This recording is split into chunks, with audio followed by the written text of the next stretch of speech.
Drones and, the idea of visual art with drones is really new. It's a new industry. It was very interesting technically to learn how to work with drones. I think it's a wonderful medium. I do think it's very dependent on music, whether, you're writing. For me, it's a good medium just because I wanted to write something specifically for it. Typically, drones are just done to somebody else's music. For me, this was a chance to have integrated storytelling. And so I really feel like the sky's the limit, no pun intended, on drones.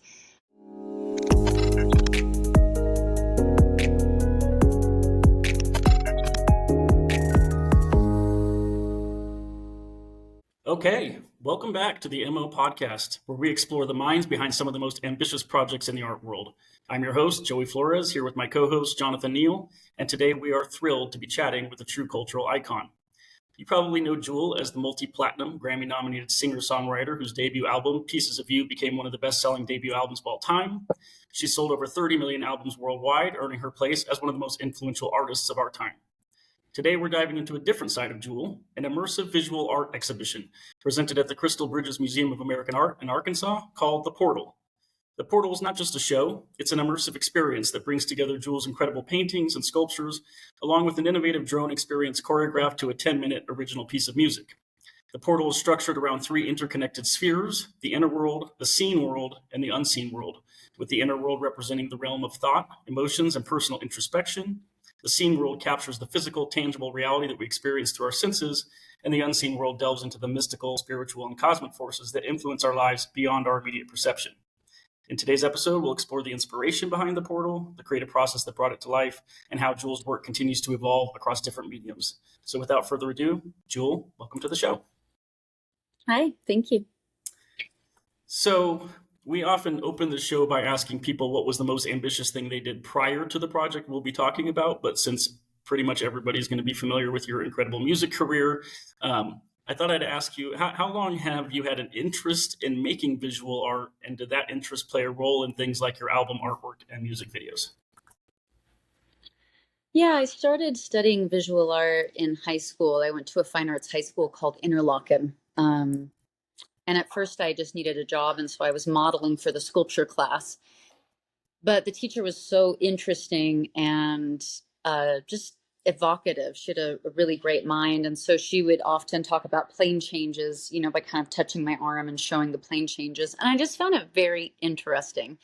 And so I started asking questions as a model, which is a huge no-no, but I was so curious. I just had to understand more of what she was saying. And I think after about 6 months, she finally said, "Why don't you come off the pedestal and join the class?" So that was marble carving and clay busts. I was doing molds, a little bit of drawing. And when I finally graduated high school, I just didn't think there was any outlet for me musically or visual art-wise. I ended up getting discovered completely by accident. And then when my music career did take off, I kept up a drawing practice. But it's just something nobody ever saw. It was just something I did for myself. That's interesting. So, but did that visual art interest, how involved were you in sort of the visual aspects of your music products, albums, videos, things like that? Were you very hands-on with those things? Did you apply some of, your visual art learnings and things like that to those things?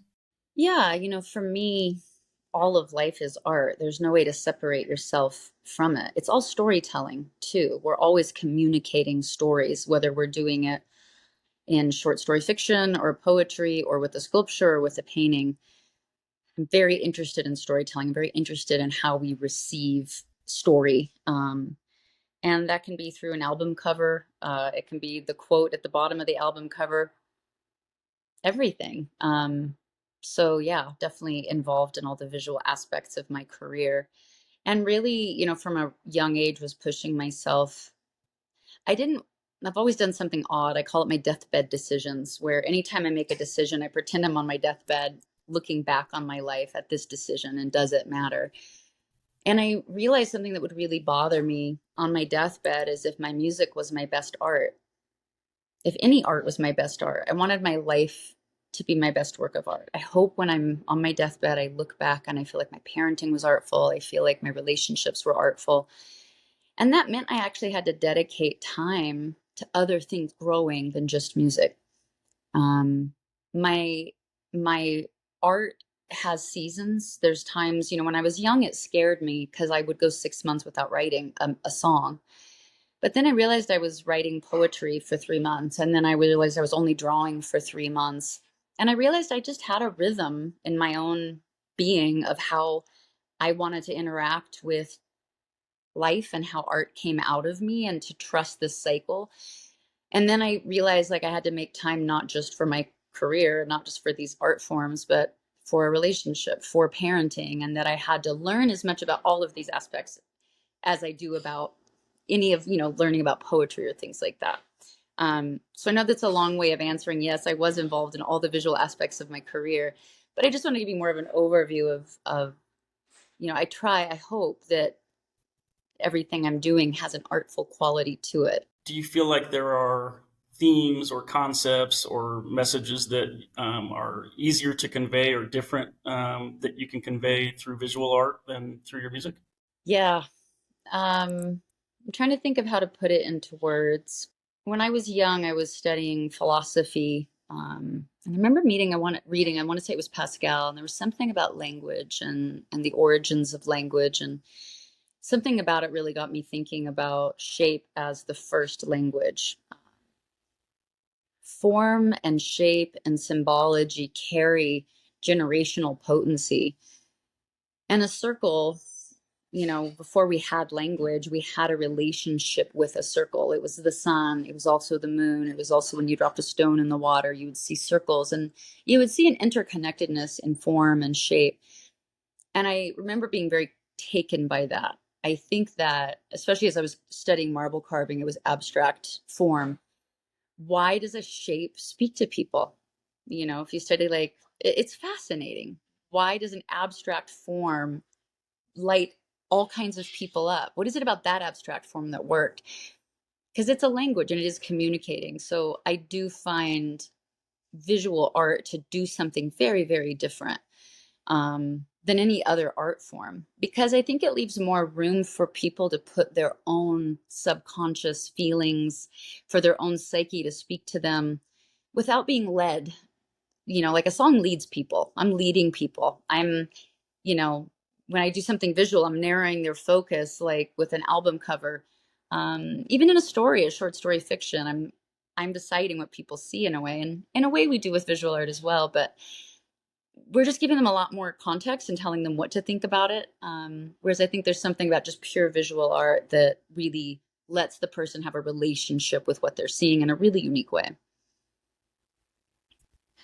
I'm so curious about the idea of this abstraction that you're talking about, because it, for many people, music is often this sort of the most quote unquote abstract of the art forms, right? This sort of pure sensory information, that not even information, sort of pure affect that enters the body through the ears and has a sort of direct application to the soul, to the mind, to the emotions. um and for many people, visual art and what they see is often very different. It's very difficult to connect with. And so I'm curious how you've thought about those different senses of abstraction, the sort of visual abstraction.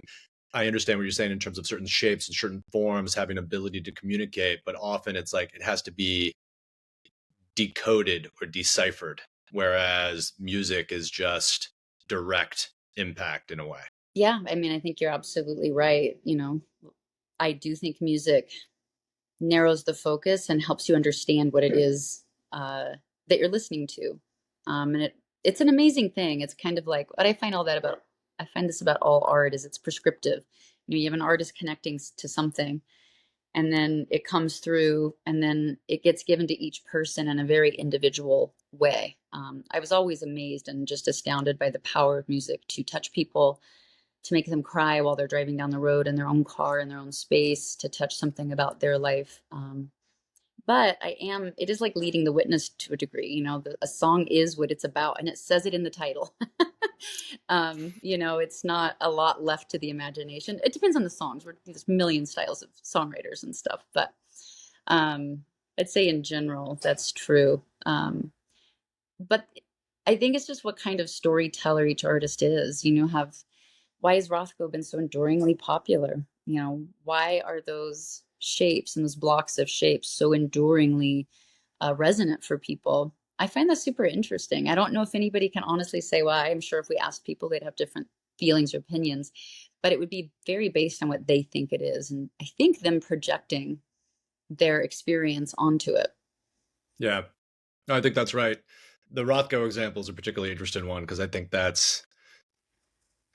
I know a number of people that I have taken through museums who will look at a Rothko and just ask me, now, can you really explain to me what the importance of this work is, or why this should be so important? And so let's say that's like 4 out of every 5, and then there's the 1 out of every 5 who is like, this is amazing, right? That this is, there's something extraordinary about these colors and the way that this thing pops off the wall, and they have the experience. But I don't think it's not a universal. Rothko's enduring because I think that, that 1/5 of the population, I think I'm even overestimating it, really, become advocates for it. And it's a hit, and I think people like hits, maybe. What do you That's think? true. And I like the way that you're using a language that is more familiar to a kind of music milieu than art. And I think I'm very happy to have you on the podcast for exactly this reason as well, because I think that those crossover languages can be very helpful, particularly to the art world that has been uncomfortable with the idea of something being a hit, let's say, right? That I think Rothko himself would be devastated if someone was talking about his work in those terms. But I think it's actually I think it's a great term of approbation, and is something that would help audiences really get to an appreciation of the work like that. Are there other artists who you in that camp that you think of as a hit for you in particular? I mean, I find it all interesting, as I'm sure you guys do. This is what we think about all day long. Is something I had to think about, as a young songwriter, was what is selling out, right? It's a huge topic. 90s especially was a big deal. What is authenticity? Authenticity really is just in my own body. It's what I know to be true about myself. And being emotionally and intellectually honest about what is authentic to me and having the courage to do that, even if it contradicted what other people's opinions of how they felt I should be, was a difficult phase as a young artist. I think the smartest thing I could have done would have been to make You Were Meant for Me .2 and You're Meant for Me .3. That would have looked like consistency to people. That would have looked like authenticity to people. And I do think there's artists that iterate authentically. That's who they are. They find a form, and there's something about it that seduces them their whole life, and they're loyal to it. And there's just variances. I'm thinking of Rothko to a degree. It's these amazing shapes, and you know what they are. For me, what was authentic to me was not that. And I had to come to terms with it, because I either was going to live a career that was an absolute lie, that made me feel like I was claustrophobic in my own body, or I had to give myself permission to admit the truth, which is I like to grow and I like to learn, and then I like to communicate. That's really what I'm interested in. And so for me, like, I quit for 2 years after Hands. So my first record, meteoric success, second follow-up was good. And then I quit because I just couldn't handle it. I actually didn't like being as famous as I was. And that was a really difficult thing to struggle with, because I went from homeless to famous in a short period of time. I was very grateful. And it was very weird at 22 to say, but I actually don't like it.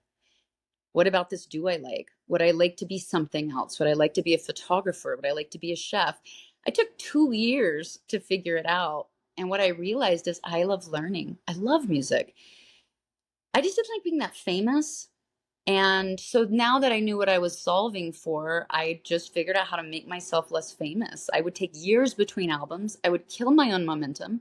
This is terrible for a career. This is terrible for money making. But it was very good for me as an artist, because it gave me the downtime to fill up and learn, to be really actually genuinely inspired to go forward. And then just the permission to say, I'm going to make a country album. I'm going to make a pop album. It's going to make the whole world angry at me. But for me, I knew in my heart that was deeply authentic to me. And I just had to trust that over 30 years, that would come out in the wash. And so I'm winding my way back to like, what is a hit? When is an artist to sell out? It's so personal. I really believe there are real artists that really do iterate, and I admire it. I find it very fascinating. And then there's other artists, you know, it's when I debuted at Crystal Bridges, the reason I had 4 mediums is because I just know me. I knew how painful it was in music to break outside of different genres. And I wanted to start with a lot of different disciplines right away so that I made it clear to everybody that I have interest in being multidisciplinary. It's just how I am. So maybe that's a good transition to the project at Crystal Bridges called The Portal. Just for the audience, I imagine many of whom haven't had a chance to get to Bentonville and to see the work. Would you explain for us just briefly what it is that you've produced and what it is that audiences would be experiencing when they go to see the show? Yeah, with Crystal Bridges, I created an 1.5-hour evening experience at the museum. So people come close to sunset and they're brought in to through the doors, and then they're met by a 7-foot tall hologram piece of video art. It's a spoken word piece, and it talks about the 3 spheres. It talks about the idea that our heart is a portal and we can enter it to access these 3 realms of reality. And it invites people to listen. I did it for very specific reasons. From there, they go into the contemporary wing of the museum. It's their permanent collection, and it's a stunning, shocking collection. And so I chose and was allowed to curate 10 pieces that correspond to the 3 realms. And so taking a McLean Thomas maybe, or there's so many beautiful works. And I used ones that I felt really embodied a realm. And so there's a Rivera piece, and there's these giant heads with these kind of little heads inside of it, little faces inside this giant head. And I said, this is what it feels like when I'm anxious. I feel like I have all these voices talking to me. What thoughts make you anxious? What thoughts make you calm? Everybody's given a journal.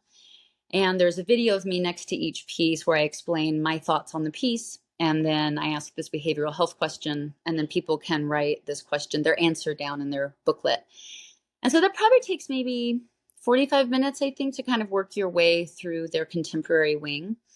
There's 2 works of my own in there. There's an oil painting of my son, and that represents the scene realm, family, finance, jobs. And then there's a sculpture. It's a 30-inch tall lucite sculpture of a person meditating, cross-legged meditating, but they're full of medication, and that represents the inner realm.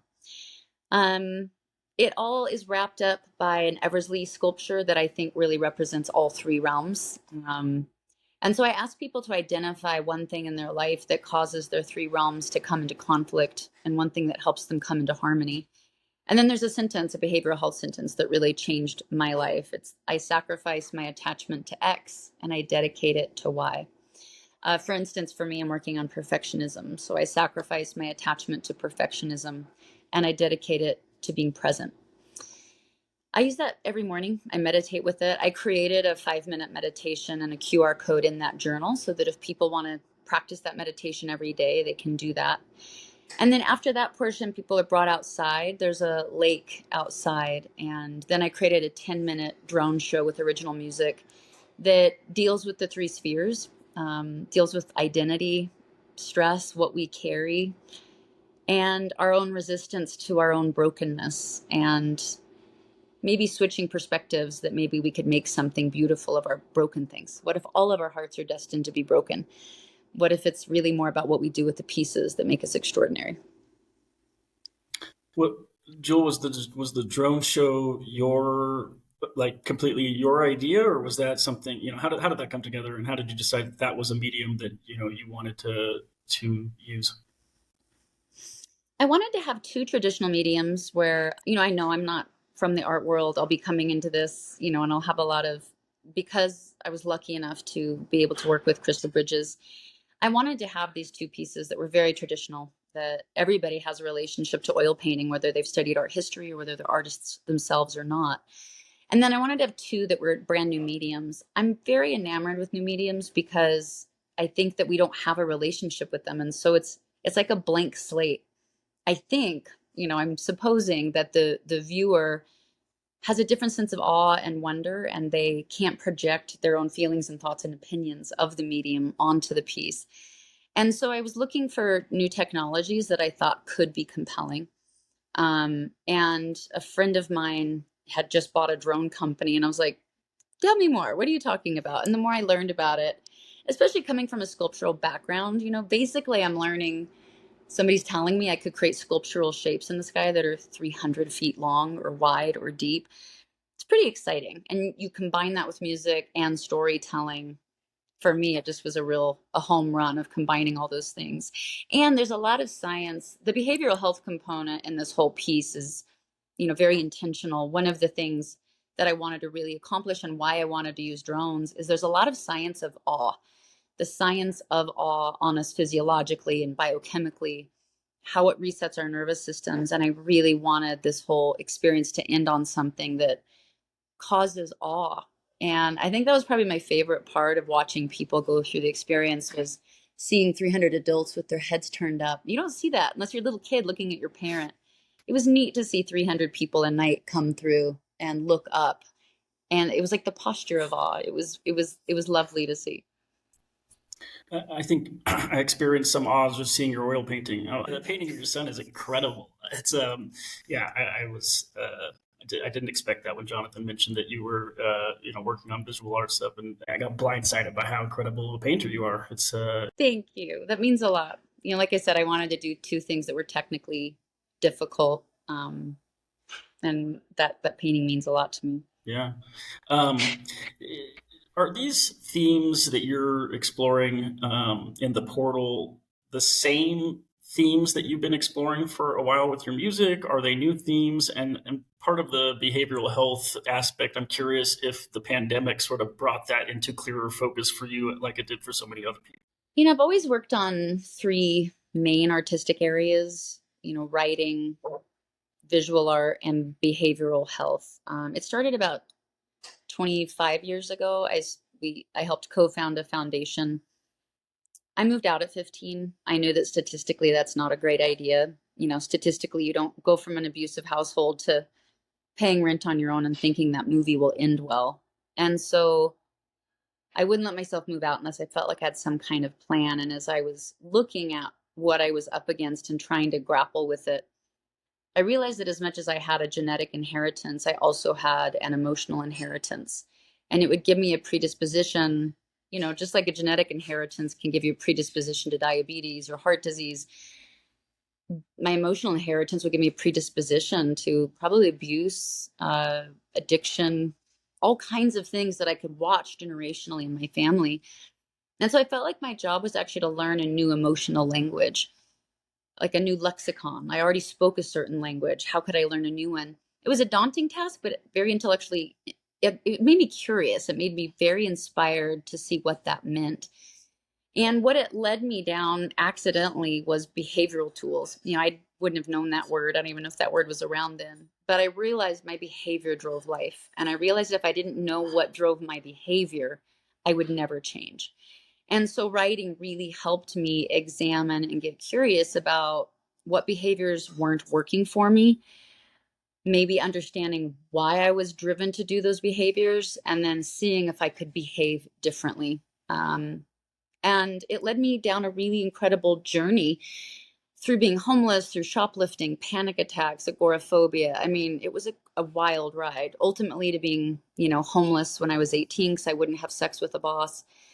The car I was living in got stolen. That's how I ended up homeless. And as these tools began to work for me, one thing at a time, like I started to get a grip on my panic attacks. I got a grip on my shoplifting. I got a grip on all these things. Then I got discovered. And I wanted to see if they could work for other people because, misery is very efficient. It doesn't care if you're rich or poor, or black or white. But if you're going to learn not to be miserable, that takes an education, and an education costs money. Therapy at its best should re-educate us so that we can have changed outcomes in our lives, a better experience. And so it just bothered me that there were lots of kids like I was, moving out 15, not having a safety net, or, a family that maybe just couldn't afford access to traditional therapies. It made me sad that happiness could be elitist, if you could afford it or not, basically. So what we wanted to do in the foundation was see if we could develop a system that worked without one-on-one therapy. I'm not against therapy. I'm all for it. It's just not widely enough accessible. And so we started to work with some of the most complicated cases, suicidal ideation, complex trauma. And now we're actually one of the number one in the world of helping kids. And it's all through behavioral tool sets. So it's been a huge part of my life. A lot of people probably don't. I do a lot of speaking about it, but I'm obviously not as famous for it as my music. And so when I wanted to put Crystal Bridges together, I was like, how do I get these three pieces of me that function separately in different parts of my lives? I'm doing my mental stuff up over here, music over here, visual art over here, which nobody knows. How do I put them together? And so for me, Crystal Bridges was me trying to unify these areas of deep fascination for me, because I really do think we heal in relationship to all these things. I think we use art to heal. And I think museums are very underutilized spaces. There's these beautiful spaces that are sanctuaries. Everybody walks in as if they're going to church. They all mind their manners and they talk quieter. But there's no denomination, which is nice. It's lovely. You see all walks of life. You see all people kind of enter with this reverence. And so I really felt like it was a potentially great place to bring all these aspects together and help curate an experience for people, so that no matter what your experience is with visual art, if you were well studied or you don't know and you look at a Rothko like the 4 out of 5 people and you just go, I don't get it. I want everybody to feel welcome and be able to have a meaningful experience as they come through. Got a somewhat maybe esoteric question to ask, which is, on the one hand, you've talked about the experience of awe, which maybe we can peg to the kind of the drone show aspect of the presentation of the work that you produced, and the way that awe is something that sort of takes us outside of ourselves, right? It's a kind of experience that's ecstatic in a way that allows one to kind of leave one's self behind and become absorbed in this sort of external experience. Sometimes people describe it as escapist, as a kind of entertainment, but I think awe a little bit more at an essential level is that kind of ecstatic experience that many people are kind of searching for. And then at the other end, maybe you peg this to the sculpture of the meditating figure. I think about meditation as often, so much about, as you mentioned, about being present with oneself, a kind of sort of drive in the opposite direction, let's say, from awe, and a kind of a state that is not necessarily ecstatic, but is sort of fully centered and fully present with oneself and one's thoughts and one's sort of sense of authenticity or honesty, or however one wants to sort of describe that. And so I'm sort of curious to ask you, how do those things for you link up, right? How do these sort of different spheres, which maybe are not necessarily at opposite ends of a spectrum, but are sort of two dimensions that you've curated into a single show at Crystal Bridges? Well, how does the connective tissue work, or what are the links between those two experiences for you? Yeah, for me, I feel like mental health is a side effect of being able to navigate these three realms in harmony. For example, if I have a process to understand what I'm thinking and feeling, I haven't always been able to do that. If you asked me what I was thinking when I was 18, I didn't know. I was so disassociative. I didn't even know the word disassociative. but I couldn't witness my thoughts in real time. I couldn't articulate my feelings. I would just feel like a huge ball of emotion and not know how to articulate it. So if I can learn to introspect, understand what I'm thinking and feeling, if I can get comfortable with uncomfortable feelings, if I can learn to articulate, and then if I can take it into the scene world, if I can tell my partner I'm upset and we can talk about it. And then if we both make changes based on that conversation, that feels really good. It feels like your inner world now has an avenue that is consistent with your outer world. For the unseen realm, it's, if I feel like I know why I was put on earth, like if I have a purpose and that purpose lights me up and I figure out how to make that my job, that feels really good. Your happiness scores go up when you can navigate these three realms where they're not in conflict. But what I realized with myself was these three realms were definitely in conflict for myself. I would say I believed in honesty, but I was shoplifting. Like, that's going to be painful. Those two things don't go together. I was in conflict with my own self. And that was nobody else's fault. That was really all on me. And so I really grew the more I began to investigate, where else am I in conflict with myself? Do I have the courage to say, I think this is what I was built for. I'm going to make it my life. Am I authentic to my family? And so the entire experience is designed to help people decide and maybe get curious about what these three realms mean to them. Where are they in conflict? Where do they come together? With the sculpture, that is a conflict. I created a storyline, a narrative in that sculpture that is a conflict. It's a person meditating while medicating. And it's open-ended. It's been fascinating to watch what that sculpture means to different people. I put lots of types of medication in there. There's very life-saving medications. There's lots of anti-anxiety medications, so that people can start to examine whether they're in conflict with their own practices too. I know being present is really important, but I take a lot of disassociatives. I don't say that with judgment. I'm just saying I get why people do it. And if we don't address these conflicts, we won't grow or change. And some people look at that sculpture and they're like, I'm so glad Jewel understands, like, my medications really help me. And I do. That's great. It's each their own. And only we know when we're being emotionally or intellectually honest with ourselves. Joel, while we're on the subject of emotions, I'm curious if you obviously came from a really challenging background, and I don't know how quickly, I know it was your debut album that blew up, so maybe it was quite quick, but I mean, there was this, career long sort of rise to what I would imagine is like a changing power dynamic and a comfort level with, being a musician and existing within that industry and other things. What emotionally was it like for you?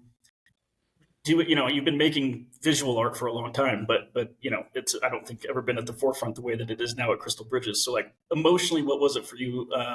Sort of entering a place where you of course you still carry your name with you, but it's sort of starting over a little bit, or maybe being a newcomer to a new area. Did that bring back some old feelings about either power dynamics or the experience of not knowing how people are going to respond? Is that like making a country album when people know you for something else? Like what was it like for you on the inside, entering this new space?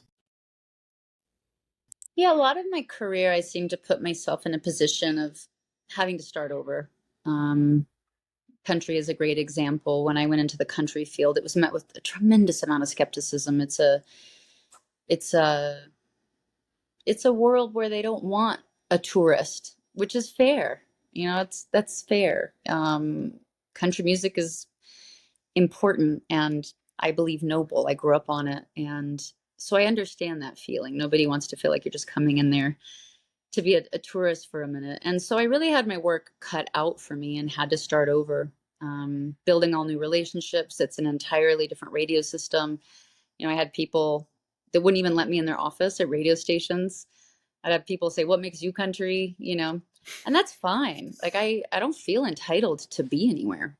And I trust that because something is authentic to me, that that will come across. I don't have to try and force it across. It just is. It's in the art. And if you put it in the art and the heart and the authenticity are there, and hopefully good quality, then the rest just takes a little bit of time. And I've never minded that because I really am in this to learn.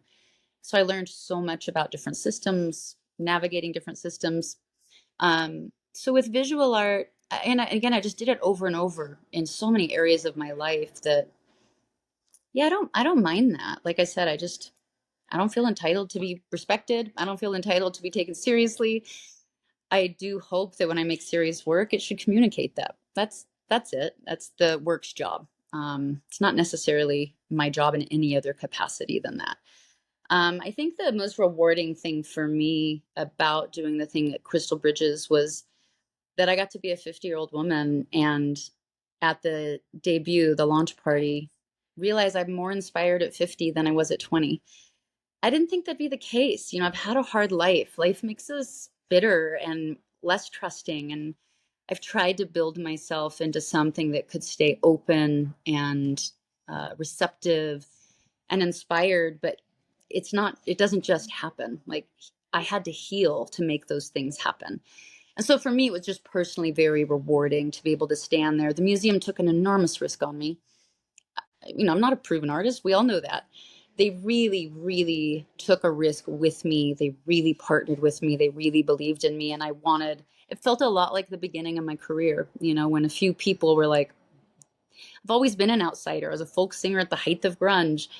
And then I just kept switching genres and I was an outsider in every genre. You know, always the press was like, how dare she make a pop album? It's just amazing though that you find these people that see something in you, and the director and the curators at that museum they just believed in me and they just let me and they trusted me. And so it was an incredible experience, especially because I didn't see many women artists my age. In music, like they just kind of disappeared, like once they had children. So it was powerful to me to be a woman and to stand there and say, I'm more inspired. I'm looking forward to my life in a really dynamic way that I didn't know. There was windows in my life. I didn't know if that would happen. How big of a role do you think visual art will play for you over the next 10 years in relationship to music? You know, I mean, like, do you want them to stand on equal footing now that you've sort of had your first show, or like, what would you like to see happen with visual art for you? I am absolutely enamored. I love visual art. I love thinking in these concepts, figuring out how to embody philosophies and ideas visually and even sonically. It's caused me to fall in love with music in a very different way. So I definitely see myself doing this, and you know, you just see the smile on my face. I'm very excited for the next steps. I had this question.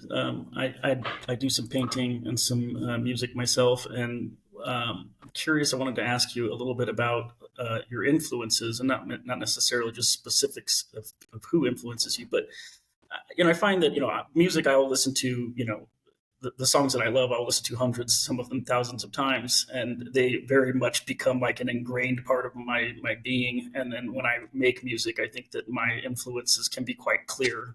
But with art, you know, I will see something that I really love, and I feel like I just sort of store it away. It's like in my subconscious. I don't remember it quite the same way as I do a song I've heard 1,000 times.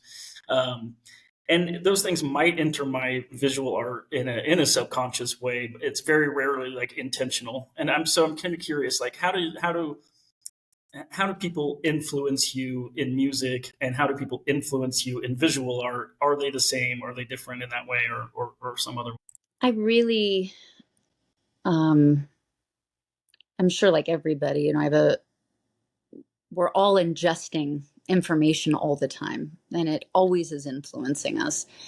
I'm never always understood like how something comes in and when or where and how it'll come out. I think my musical writing was much more informed by literary influences than musicians. I define folk music as of the people for the people. It's an urge to talk about our community, to talk about how are we doing, how am I doing in relationship to my community? It's not just love songs.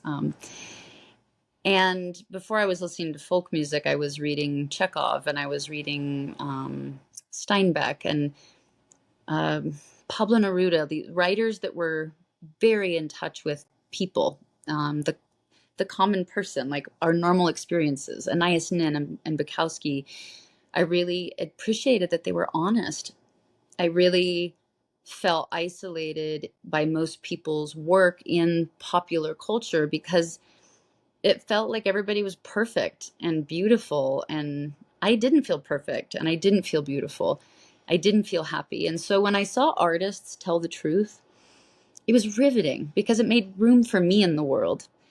And so as I began to develop, as a young writer, that really informed me wanting to just be honest, like no better and no worse. It's why I made a folk album that was so simple. I didn't know how to play with a band.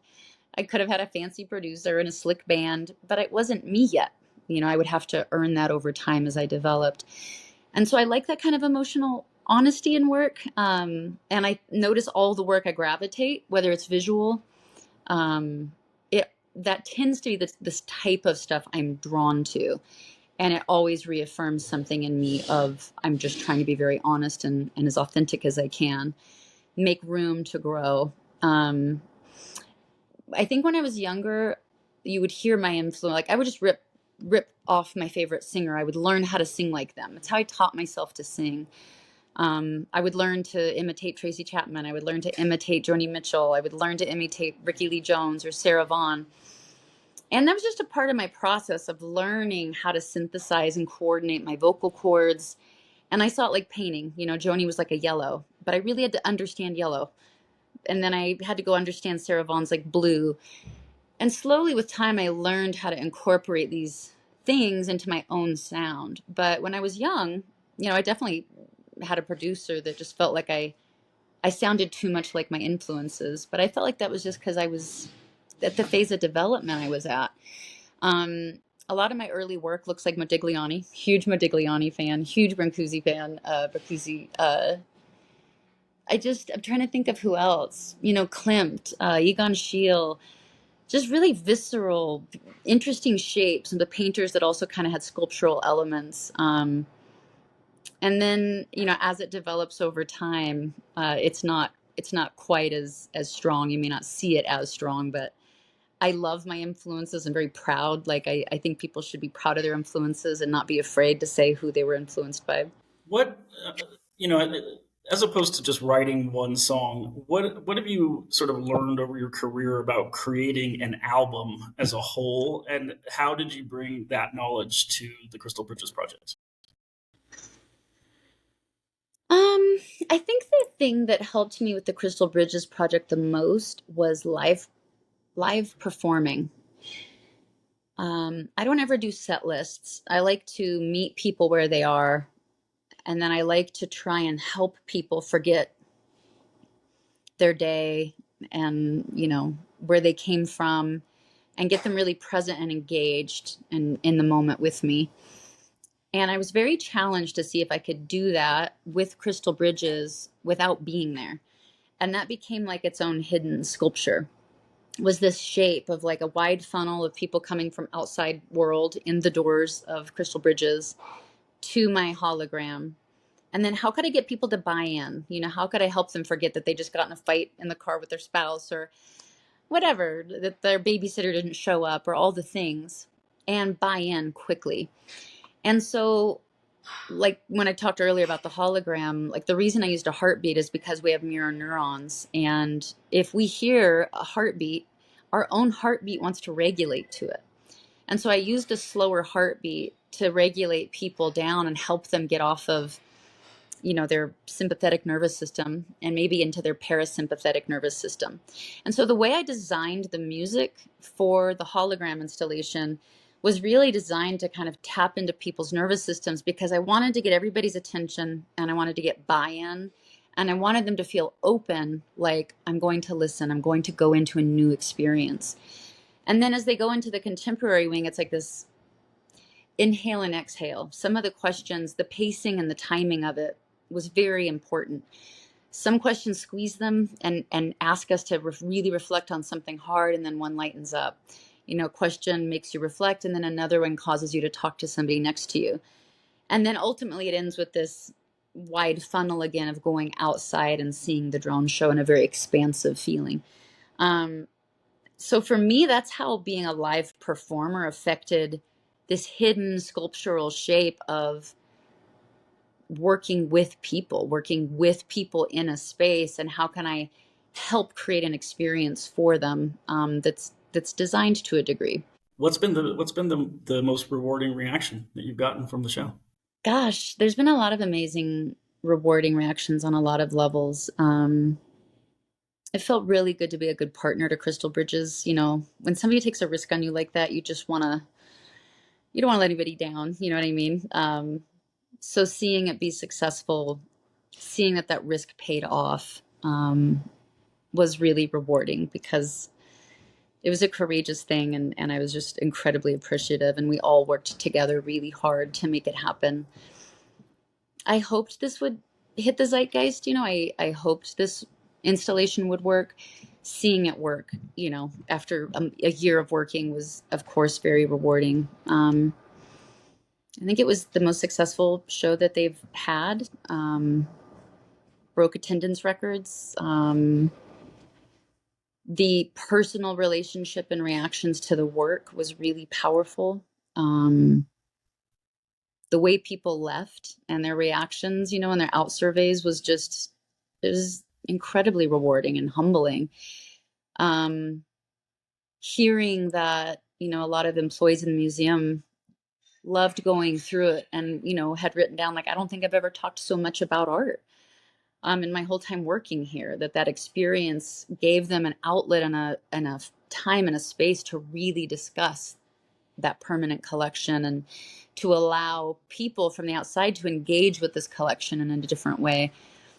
Hearing people's thoughts on just the sculpture and on the painting, like, it was amazing. The press was crazy. I think we got like 54 billion impressions, or audience, 54 billion audience with like 25 million impressions.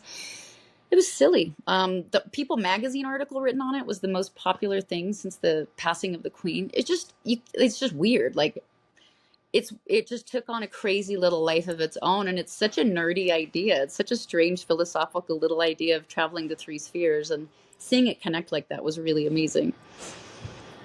How did it come about? I mean, you keep, talking about Crystal Bridges and everything. Like, what, did you seek out a partner for a visual arts show? Like, how did this happen? And then also, I'm curious, like, what was the biggest challenge of the show, of mounting the show? I cold called the director of the museum. I didn't know. I don't know how the art world works. You just start, and so I knew that museum. I'd visited it. I felt like it was a good fit for a lot of reasons, and I just sort of picked up the phone and I was like, "Hear me out." And they just kept saying, "Tell me more," and it evolved over time into what it became. What were you asking, Jonathan? I wanted to ask, with the drone show, do you see limitations that you want to try and push past with future iterations? I think about how, you've worked across multiple genres of music, and you've pushed into areas that, others might have been reluctant to go into. So I'm curious if you're looking at this platform presentation as the first iteration, and how could you push it in new directions that people haven't seen before? With drones specifically? I was thinking about, with the drone music, the sort of, the medium of awe, for example. Drones, and the idea of visual art with drones is really new. It's a new industry. It reminds me of the music business.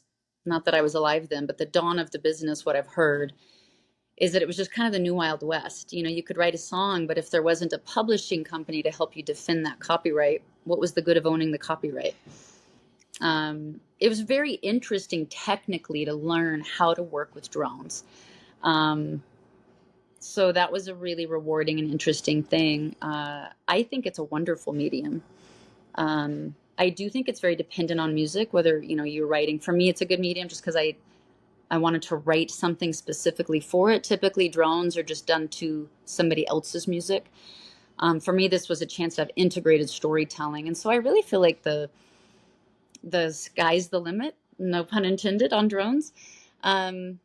Because I just think it has a really, really rich potential. And I'd love to see more artists in the space using it, because it's incredible to make shapes that big in the sky. So this idea of a medium is really interesting to me, and I'm curious how you were thinking about using the drones and the drone show, not as just sort of a one-off opportunity or as a kind of novelty, but really thinking through what the capacities of these things might be. How do you scale? What were some of the challenges, even just thinking about how you're using these things and how other people might use them? Because I think that's a very interesting way of introducing a technology that otherwise might be familiar to like large events like football stadiums or national holidays, for example, but then really thinking through how do you push it to its to a new level or a new dimension where it really becomes something that artists can begin using, like paint and paintbrush, right? Or like carving materials or what have you. Yeah, I think that it's a brand new industry. It's a brand new medium. And so it's expensive. There's not enough, once we start there being more drones in the market with more demand, I think those prices will come down.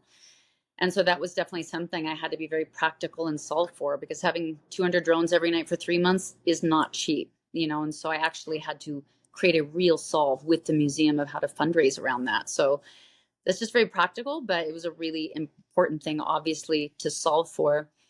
I think that as a medium, you know, it's, and I talk a lot with Kimball Musk owns the drone company that I use. The drone company is called Nova Sky Stories, and he's very passionate about the potential of telling stories with these in the sky. And he and I both would love to move the industry to where artists really are using it for expression that's meaningful. It definitely is at risk of becoming novel. Musicians are incredibly fickle. If so and so did a drone show at their concert, such and such may not want to.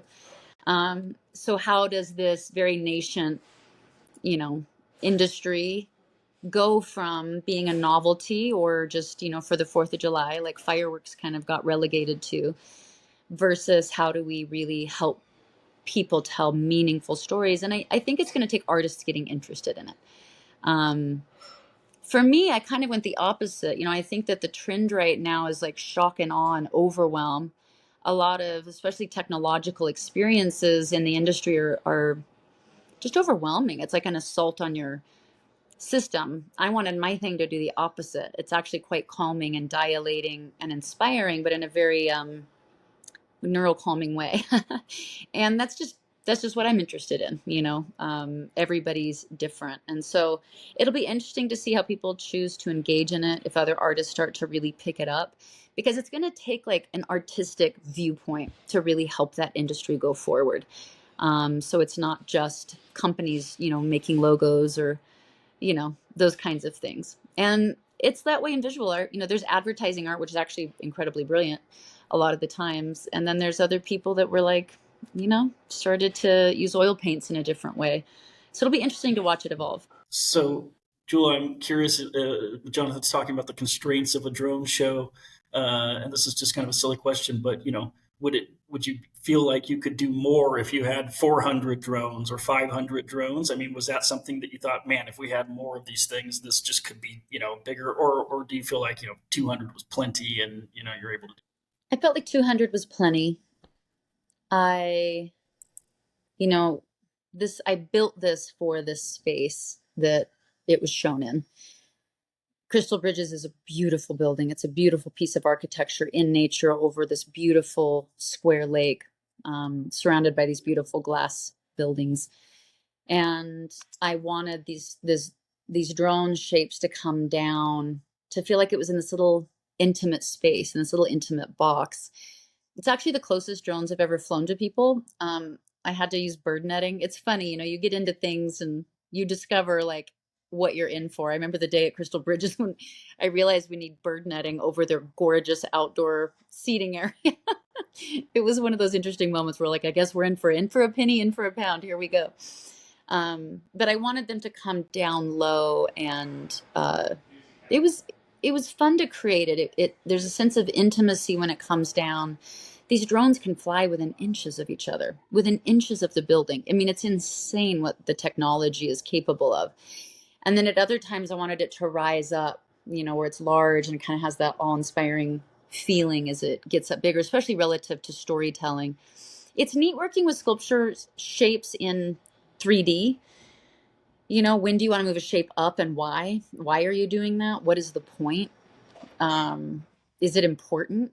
What is it doing for the story?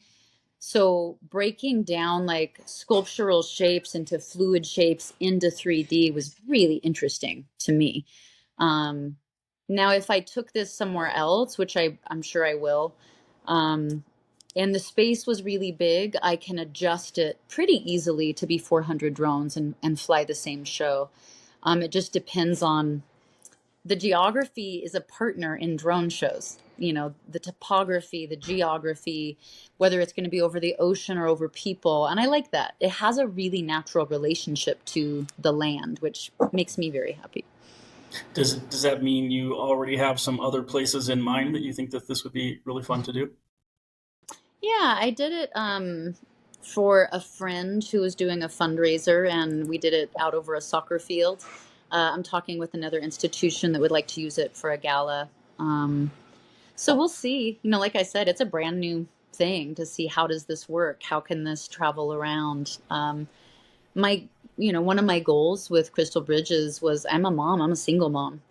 How do I interact and contribute to culture, to society, to communities?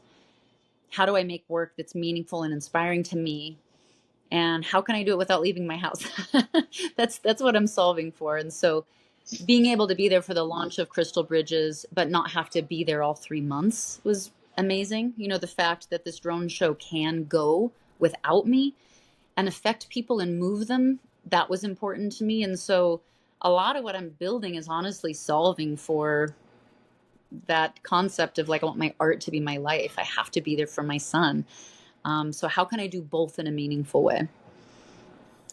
And I like those limitations. It's a fun limitation to say, I care about being a mom. I can't work like another artist that doesn't have children. Mm-hmm. That wouldn't be honest to what I am. But how can I still make it work? No excuses. How can I still make compelling work? How can I still be engaged and inspired? With drones, how can I make 200 work instead of 400 because of budgets? I don't mind those things. I actually kind of find those limitations help create the container for something very interesting that you wouldn't have planned otherwise. I didn't think I was going to ask this, but I'm curious. Like, do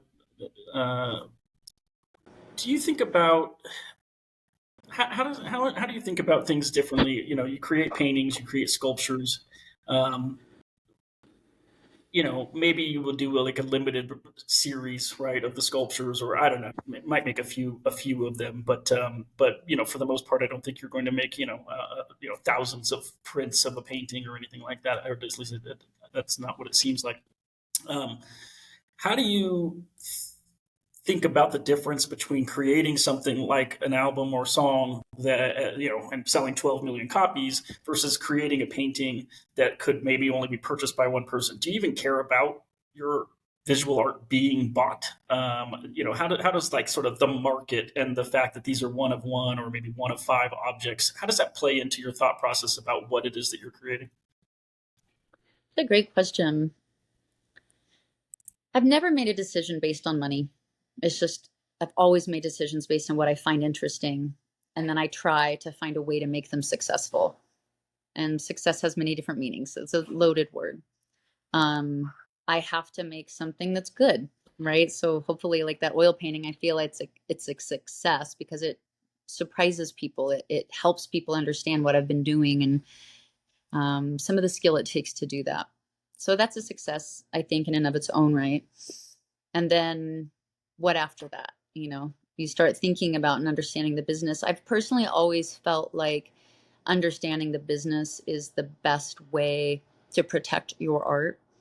In the 90s, in the music industry, you were considered a sellout if you understood the business. And I just felt like it was very dangerous. It's very dangerous to let other people control how your art is seen and why it is seen. If you're not doing it, someone else is. If you're not involved in those discussions, someone else will make decisions based on a set of principles that may or may not agree with what you want your art to be able to do. I've always seen art as like a child, and I owe it to be a good parent. I have to be a responsible adult so that child can be the type of child it's meant to be. A good example might be with my first album. I was offered $1 million signing bonus as a homeless kid. And I went and learned from the library about the music business. I got a book on the music business. And I learned that it was a loan. I learned that I only could pay that loan back through small percentages of album sales. I learned that to promote and market a record would be another couple of million. So now I'm looking at maybe $3 million, and I haven't even made an album. And then I could do the math on how many albums I'd have to sell. It was millions and millions. The odds of me doing that by making an honest record, the thing I wanted most was honesty. I was going to be a folkie at the height of grunge. It's risky business. It's not like that's going to be a huge success. So if I wanted to take an artistic risk, I had to de-risk the business proposition for the people getting in business with me. And so, but it was because it's what I thought was right for my art. So I didn't take the bonus. I never had a bus. I cost $12 a year, basically, to keep on the road. And that allowed me to keep going with a folk album that failed for many, many years. But every time somebody in the business would say, why are we still working with Jewel? She hasn't sold any records. They look at my little ledger and go, let her keep going. So I think understanding the business, understanding the landscape you're coming into gives you the freedom to make brave choices artistically. If you leverage yourself financially, it's hard to make braver choices. So I love learning about it. I do want people to buy my work. I do want people to collect my work. It's been interesting to learn about the business, and coming from the music business, I probably have a different perspective because I get to participate in my music as long as I want. In music, there's a couple ways to own your product. There's the master, which is the physical master that all music gets reproduced from. And that's very valuable. And then you actually have the songs that are written on it. And that's another kind of potential revenue stream. Then you have the artist's share. It's a mechanical royalty rate for the person singing that music. And so if I want to sell my publishing and I want to sell my master, I can, let somebody else buy it and I never get to participate in it. Or I can keep one and let go of the other. So there's preferences that allow you to make decisions about how you're going to live, how to budget, right? All those things. And so I do find it interesting with art that you don't get to really participate in the secondary market. There's no publishing. I find that interesting. I think that's what was appealing about NFTs to a lot of people was with blockchain, you could participate. It's a difficult, kind of complicated industry in and of itself. But I am thinking about it. I'm starting to think about how can I do things that are traditional. I think I will just sell pieces and that's it. And happy and would be honored. But also I'm very curious just to look at this business model and how can I participate? Can I add value to a piece of work over time that would allow me to retain ownership in a piece over time if I can increase its value by contributing to it over time? So I am starting to really think about that just because I find it very creatively and kind of intellectually interesting. Well, just out of curiosity, again, it's like floored by the oil painting. What is your visual art output like? Are you, how big of a catalog does Jewel have? My paintings and drawings, God, I lost a lot of them. I'm honestly not sure where a lot of my, I started with pastels. I think I lost a lot of my work. I'm not sure where it is. Oil painting's new. I've only been oil painting for a year now, maybe a year and a half. And so I don't have a ton of work, and I also travel a lot. So for me, it's like balancing, going back and forth between my studio, painting. I'm working on a big sculpture right now that's really technologically integrated. It's so funny. I didn't know I'd be so into technology. It's so wild to me. I'm surprised by myself. Um, but the sculpture should be really large, like 6 feet tall, and it's going to incorporate live streaming data and sound and color that shifts.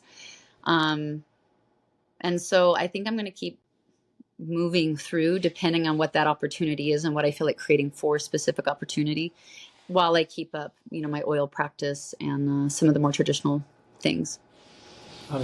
It completely bums me out. You've only been painting for a year. You're significantly better than I am as a painter, so it's depressing. Aw, wasn't the goal. Well, we would obviously love to keep you all day, but we have this final segment that we call, so that it's the MO podcast. We call it the More Opinions segment, and we ask sort of three, off the beaten path questions. A little less to do with your own practice, at least partially. So I'm going to move into that segment, and the first question we have is, if someone gave you a budget of $10 million to do whatever you wanted, whether it was a large project or a new enterprise or what have you, but it can't be, I would just put 10 million more into my foundation, or I would do this or that, like, something new. It could be a new art project, but yeah, what would you do with a $10 million budget? God, I feel like that question deserves real thought. Just off the top of my head, I think that I'm very interested in community and connection. I think we heal in community. That's why I think the physical footprints of museums are very important. They're these physical spaces where there are people. And how can we activate those spaces in meaningful ways? If I had $10 million, I'd probably look at how do I do that. I do want to go to other museums. I hope the portal can travel and go to other institutions. But I'd be very interested if I had a huge budget like that to play with community and building spaces that were integrated, thinking about how do we heal, how do we connect, how can we use art to connect to ourselves in more meaningful ways. Creating safety. I think art creates a lot of safety for people just intuitively. It makes people feel psychologically safe somehow to say things they may not have said otherwise, explore feelings they may not have felt like exploring otherwise. So I think I'd go right to like some kind of community build. I don't know what it would be, but that's just sort of where my head goes. And then I'd like to develop, like a studio for the drones where I can help visual artists come into the drone space and solve for the music piece and help them pair and create compelling narratives. I'd love to see even something like Chihuly, I'd love to see those shapes in 3 dimension opening and coming out towards you. And what would that music sound like? I think it'd be really fun. Yeah, that sounds awesome. And that's pretty good. Jonathan, I feel like we cut you off. Yeah. So, thanks. I'm curious because this conversation or this talk about sort of seeing colors or, hearing, hearing different sensations, leads me to ask, I guess, what otherwise a kind of personal question, but, do you have synesthesia where your hearing and your vision are sort of crossed when it comes to aesthetic input? I do.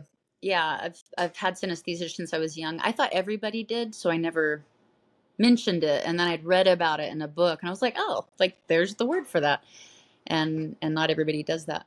I also see fractals, so I see geometric patterns and shapes that change with the tone or with the vibrato that I use.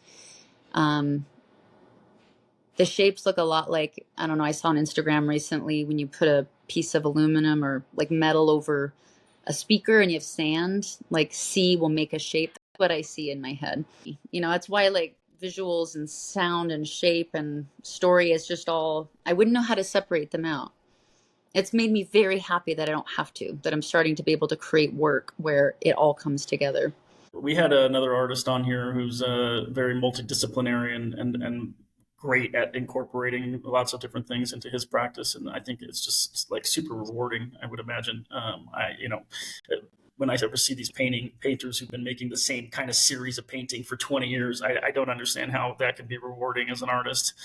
So, I definitely resonate a lot more with somebody who really wants to try new things and, experiment and use different mediums. So, Yeah, like we said, like it's everybody's so unique in the way they're wired. There are artists who iterate and they're so loyal to it that I find it beautiful. And I actually find what they're iterating on to be so consistent and in line with who they are as an artist. It's inspiring. I think Maury is a little bit like that. Her work is so dedicated to that vision she had when she was however old, And so it always has this like that sheen and those colors, but I still find her work to kind of innovate within that palette. And I find that quite fascinating. Yeah. I don't think that'll ever be me, sadly, but I really admire it because I think it's gorgeous how she's doing it. So this idea of artists who iterate versus artists who innovate is a interesting one for me. I think back to a kind of moment in the 1960s, this kind of move from minimalism to what was called post-minimalism, which is really a move from like making work that was kind of designed and had a predetermined end to work that didn't have a predetermined end, that was really determined by the process or the activity, and that became the point of the work. And not to put too fine a point on it, but it's like, there are artists who have like mapped out very clearly kind of what it is that they want to execute, what kind of painting they want to make, what the sculpture needs to be, and then they've got to, they've got to meet what those expectations are, and they've got to execute on those plans. Versus another type of artist who's got a very process-oriented or iterative type of practice, where they're really kind of possessed by a certain image, or possessed by a certain process or something that they're trying to work through, almost like the way writers talk about not being fully present when they are working on a manuscript, or having the characters speak through them and being possessed by those characters and having those voices sort of travel through them like a medium. And so in a way, this conversation sort of makes me think about those types of directions, those two types of artists, and as a way of thinking this through. Yeah, I don't think we have a choice over it. I don't think we have a choice over what possesses us. It's a great word. You get compelled and you have to obey that. And some people are compelled to just start over all the time, which is incredibly frustrating for me. Like, I have to start over all the time. And I also find it very frustrating. I'm always uncomfortable. I'm always quite unsure how I'll pull it off, but it seems to be what I do. But I also think that it doesn't make that's definitely not better than another way. I think you can be equally possessed by iterations. And I know that that's authentic, and I think that's all that moves us is, are we seeing a human deeply engaged with themselves and how they're trying to communicate that to the world? That's always going to be interesting, whether it's an iteration or whether it's like a complete break. Because what I think reads to people is the deep level that you're engaging with it in as an artist. Maybe then this is actually a good segue here. But Jewel, what is another really ambitious project or person in the art world that you're excited about? Gosh, I wrote down several because there's a couple people's work I've really been into lately. Have you guys heard about the museum in Manhattan, Kansas, the Museum of Art and Light? They're building it and it's pretty cool. Like, people should definitely check their website out. They have a complete wing dedicated to digital art. That's really intentional and really thoughtful. They'll also be very dedicated to NFTs and developing that along with traditional work and traditional space. It's really progressive. I was really impressed when I started hearing about it, and I think it's going to be. I want to go. Like, it already sounds really interesting. So I was very interested in that. Who else? Oh, I love Lita Albuquerque's work. Do you guys know her? Yeah, I like that. It's really creating those spaces in nature. It's very like symbolic. These people standing in the desert and these primary colors, and I just think it's very interesting. It seems like there's a lot of psychological inference that's neat. and finding ways to, kind of similar, I guess, to what my interest is like, how do you make the sky touch the ocean, touch the land, and touch you? Like with that blue line that she did. So I find her work really interesting as well. All right, we're on to our last question. Jewel, thank you for being here. If you could steal any work of art from around the world and have it for yourself, and I think we've decided, you couldn't tell anybody. Maybe like really close family or something, but you could never tell anybody that you stole it. So it's just for your personal enjoyment and to live with. What piece of art? What piece of art would you steal? I love Modigliani's reclined nudes. I was lucky enough to get to see one in person in somebody's home, and it was my first time getting to see one in person. And just the warmth and the so many things. I could go on and on about Modigliani's reclining nudes and why I love them, but that'd probably be what I could look at over and over and over, like in my personal space, and fall in love every time. Mm-hmm. I really like that a lot of the nudes that I had studied in school, I just felt like I saw, I guess, what you would call the male gaze. I saw objectification, and I just didn't really relate. And I really felt like Modigliani's nudes gave a lot of room for the subject, that there was a universe behind those kind of all colored eyes, no whites in the eyes. The sort of sculptural shapes, but also kind of like an honesty to the weight of the body and the stomach and things like that. Yeah, it'd probably be a Modigliani nude. All right. It's interesting. The same artist that I mentioned was very multidisciplinary. Was said, they were trying to think about what work would make a nice companion. Whereas we had some other people that were like, I'm going to steal the statue of David, of course, but as amazing as that might be to have, for yourself, I don't know that you really want that statue sitting in your apartment or your house. So, it's, it's nice that you kind of, took it to this place of like, oh, what work do I want to live with? And like, and have companionship with. Jewel, amazing chat. Super privileged to have had you on the show. Thank you for coming on and for sharing, so much about your project, the portal. For anybody who is listening and hasn't seen anything about the portal yet, please go check it out at the Crystal Bridges website. And if you get a chance to go to Arkansas, go check out the show.